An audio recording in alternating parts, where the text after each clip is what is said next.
Hi, എല്ലാവർക്കും job ടിപ്സിൻ്റെ പുതിയൊരു വീഡിയോയിലേക്ക് സ്വാഗതം. സ്റ്റേറ്റ് ബാങ്ക് ഓഫ് ഇന്ത്യയിലേക്ക് ഇപ്പോൾ അപ്രന്റീസ് പോസ്റ്റുകളിലേക്കായിട്ട് നിരവധി ഒഴിവുകൾ വന്നിട്ടുണ്ട്. ഈ പോസ്റ്റിനെ കുറിച്ചുള്ള കൂടുതൽ ഡീറ്റെയിൽസ് നമുക്ക് പരിശോധിക്കാം.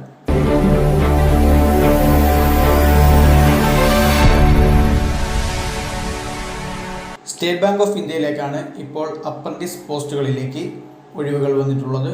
19/5/2026 മുതൽ 8/6/2026 വരെയാണ് ഇതിലേക്ക് ഓൺലൈനായിട്ട് രജിസ്റ്റർ ചെയ്യാനുള്ള സമയം. ഓൺലൈൻ എക്സാമിനേഷൻ്റെ ടെൻറ്റേറ്റീവ് മന്ത് കൊടുത്തിട്ടുള്ളത് ജൂലൈ 2026 ആണ്. അപ്രന്റീസ് പോസ്റ്റുകളിലേക്ക് ഇന്ത്യയിലെ എല്ലാ സംസ്ഥാനങ്ങളിലേക്കും നിരവധി ഒഴിവുകളാണ് വന്നിട്ടുള്ളത്. കേരളത്തിലേക്ക് SC 40, ST 4, OBC 108, EWS 40, UR 211 എന്നിങ്ങനെ 403 ഒഴിവുകളാണ് വന്നിട്ടുള്ളത്. ഇന്ത്യയിലൊട്ടാകെ 7150 വേക്കൻസികളാണ് അപ്രന്റീസ് പോസ്റ്റുകളിലേക്ക് വന്നിട്ടുള്ളത്. ഡിസ്ട്രിക്ട് വൈസ് ഉള്ള ഒഴിവുകളും നോട്ടിഫിക്കേഷനിൽ കൊടുത്തിട്ടുണ്ട്. കേരളത്തിൽ തിരുവനന്തപുരം 78, കൊല്ലം 29, പത്തനംതിട്ട 21, ആലപ്പുഴ 23, കോട്ടയം 38, ഇടുക്കി 12, എറണാകുളം 60, തൃശ്ശൂർ 36, പാലക്കാട് 28, മലപ്പുറം 18, കോഴിക്കോട് 30, വയനാട് 5, കണ്ണൂർ 18, കാസർഗോഡ് 7 എന്നിങ്ങനെ എല്ലാ ജില്ലകളിലേക്കും ഒഴിവുകൾ വന്നിട്ടുണ്ട്. ഈ പോസ്റ്റിലേക്ക് അപ്ലൈ ചെയ്യുന്നതിനുള്ള പ്രായപരിധി 20 വയസ്സ് മുതൽ 28 വയസ്സ് വരെയാണ്. 1/4/2026 വെച്ചാണ് ഏജ് കണക്കാക്കുന്നത്. അതായത് 1/4/2006 2/4/1998 ഇടയിൽ ജനിച്ചവർക്ക് പോസ്റ്റിലേക്ക് അപ്ലൈ ചെയ്യാൻ വേണ്ടി കഴിയുന്നതാണ്.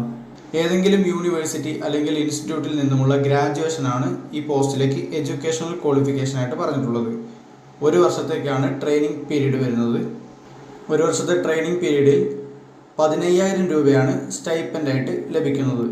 ഈ പോസ്റ്റിൽ അപ്രന്റീസ് ട്രെയിനിങ് എടുത്തു കഴിഞ്ഞാൽ ജൂനിയർ അസോസിയേറ്റ് എന്ന പോസ്റ്റിലേക്ക് പെർമനൻറ്റ് നോട്ടിഫിക്കേഷൻ വരുമ്പോൾ വെയിറ്റേജ് ലഭിക്കുന്നതാണ്. ഇനി പോസ്റ്റിലേക്ക് എങ്ങനെയാണ് സെലക്ഷൻ പ്രോസസ്സ് നോക്കാം. ഓൺലൈൻ ടെസ്റ്റിൻ്റെയും ലോക്കൽ ലാംഗ്വേജ് ടെസ്റ്റിൻ്റെയും അടിസ്ഥാനത്തിലായിരിക്കും നിയമനം നടക്കുന്നത്. ഓൺലൈൻ റിട്ടൺ ടെസ്റ്റിൻ്റെ സിലബസ് നോട്ടിഫിക്കേഷനിൽ കൊടുത്തിട്ടുണ്ട്. ഇന്ത്യയിലെ എല്ലാ സംസ്ഥാനങ്ങളിലും എക്സാമിനേഷൻ സെൻറ്റേഴ്സ് അവൈലബിൾ ആയിട്ടുണ്ട്. കേരളത്തിൽ എക്സാം എഴുതുന്നവർക്ക് ഇംഗ്ലീഷ്, ഹിന്ദി, മലയാളം തുടങ്ങിയ ലാംഗ്വേജുകളിൽ എക്സാമിനേഷൻ അവൈലബിൾ ആണ്. കേരളത്തിൽ ആലപ്പുഴ, കണ്ണൂർ, എറണാകുളം, കൊല്ലം, കോട്ടയം, കോഴിക്കോട്, മലപ്പുറം, പാലക്കാട്, തിരുവനന്തപുരം, തൃശ്ശൂർ തുടങ്ങിയ സ്ഥലങ്ങളിൽ എക്സാമിനേഷൻ സെൻറ്റേഴ്സ് ഉണ്ടായിരിക്കുന്നതാണ്. റിട്ടൺ ടെസ്റ്റിൽ സെലക്റ്റഡ് ആയ കാൻഡിഡേറ്റ്സിന് മാത്രമായിരിക്കും ലോക്കൽ ലാംഗ്വേജ് ടെസ്റ്റ് ഉണ്ടായിരിക്കുന്നത്. അതിനുശേഷം മെഡിക്കൽ എക്സാമിനേഷനും കഴിഞ്ഞ് സർട്ടിഫിക്കറ്റ് വെരിഫിക്കേഷനും കഴിഞ്ഞിട്ടായിരിക്കും ഫൈനൽ സെലക്ഷൻ വരുന്നുണ്ടായിരിക്കുക. ഈ പോസ്റ്റിലേക്ക് അപ്ലൈ ചെയ്യുന്നതിനായിട്ട് ജനറൽ, OBC, EWS കാറ്റഗറിയിൽ വരുന്നവർക്ക് 300 രൂപ അപ്ലിക്കേഷൻ ഫീ ആയിട്ട് വരുന്നുണ്ട്. SC, ST, PWBD കാൻഡിഡേറ്റ്സിന് അപ്ലിക്കേഷൻ ഫീസ് യാതൊന്നും തന്നെ വരുന്നില്ല. ഇനി പോസ്റ്റിലേക്ക് എങ്ങനെയാണ് അപ്ലൈ ചെയ്യേണ്ടത് നോക്കാം. സ്റ്റേറ്റ് ബാങ്ക് ഓഫ് ഇന്ത്യയുടെ ഒഫീഷ്യൽ വെബ്സൈറ്റ് വഴി ഓൺലൈനായിട്ടാണ് പോസ്റ്റിലേക്ക് അപ്ലൈ ചെയ്യാൻ വേണ്ടി കഴിയുന്നത്. അപ്ലൈ ചെയ്യുമ്പോൾ ശ്രദ്ധിക്കേണ്ട കാര്യങ്ങളെല്ലാം തന്നെ നോട്ടിഫിക്കേഷനിൽ വിശദമായി കൊടുത്തിട്ടുണ്ട്. ശ്രദ്ധിച്ച് പൂർണ്ണമായും അപ്ലൈ ചെയ്യാൻ വേണ്ടി ശ്രമിക്കുക. ഇത്രയും കാര്യങ്ങളാണ് പ്രധാനമായും സ്റ്റേറ്റ് ബാങ്ക് ഓഫ് ഇന്ത്യയിലേക്ക് അപ്രന്റീസ് നോട്ടിഫിക്കേഷനിൽ പറഞ്ഞിട്ടുള്ളത്. ഇതിലേക്ക് അപ്ലൈ ചെയ്യാൻ വേണ്ടി കഴിയുന്നത് 19/5/2026 മുതൽ 8/6/2026 വരെയാണ്. കേരളത്തിൽ 403 ഒഴിവുകളാണ് വന്നിട്ടുള്ളത്.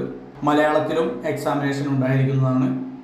ഏതെങ്കിലും ഒരു ഡിഗ്രി യോഗ്യതയായിട്ടുള്ളവർക്ക് അപ്ലൈ ചെയ്യാൻ വേണ്ടി കഴിയുന്നതാണ്. 15,000 രൂപയാണ് മാസം സ്റ്റൈപ്പൻഡായിട്ട് ലഭിക്കുന്നത്. അപ്പോൾ യോഗ്യതയുള്ള എല്ലാവരും അപ്ലൈ ചെയ്യാൻ വേണ്ടി ശ്രമിക്കുക. നിങ്ങളുടെ തൊട്ടടുത്തുള്ള SBI ശാഖയിൽ തന്നെ ജോലി ലഭിക്കുന്നതിന് വന്നിട്ടുള്ള ഈ മികച്ച അവസരം എല്ലാവരും പ്രയോജനപ്പെടുത്തുക. യോഗ്യതയുള്ള നിങ്ങളുടെ കൂട്ടുകാരിലേക്കും ഫാമിലി മെമ്പേഴ്സിലേക്കും വീഡിയോ അയച്ചു കൊടുക്കുക. വീഡിയോ ഇഷ്ടപ്പെട്ട് കഴിഞ്ഞാൽ ലൈക്ക് ചെയ്യുക. നിങ്ങളുടെ അഭിപ്രായങ്ങളും നിർദ്ദേശങ്ങളും കമൻറ്റ് ബോക്സിൽ രേഖപ്പെടുത്തുക. ഇതുപോലുള്ള കൂടുതൽ ജോബ് ഇൻഫർമേഷൻ വീഡിയോകൾക്കായിട്ട് ഇപ്പോൾ തന്നെ നമ്മുടെ ഈ ചാനൽ സബ്സ്ക്രൈബ് ചെയ്യുക.